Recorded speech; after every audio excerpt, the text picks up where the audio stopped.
तो जा ए सनम देख के जिंदगी धोखा फिर जखम।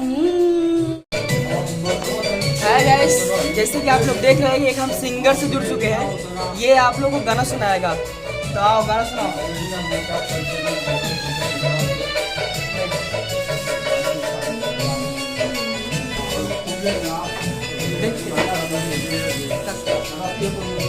साउंड कम कर दूगो।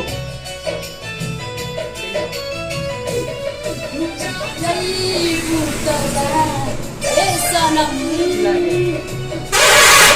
जिंदगी धोखा फिर जखम।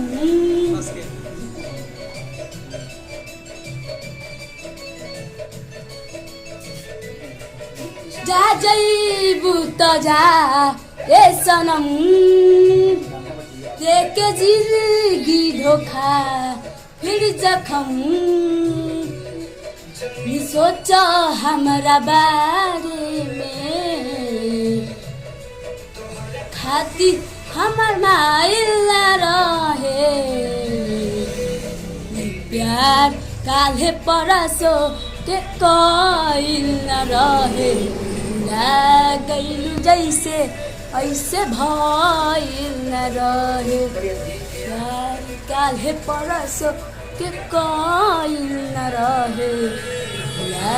गईलू ऐसे जैसे भइल न।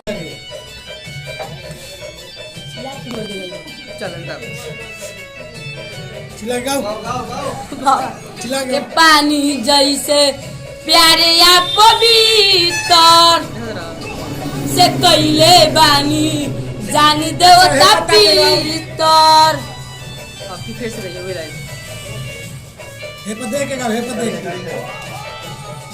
डाक के पानी जैसे प्यारे या पवित्र तोहरा से कैले बानी जान देवता पीतर। कैले केहू दिल में बस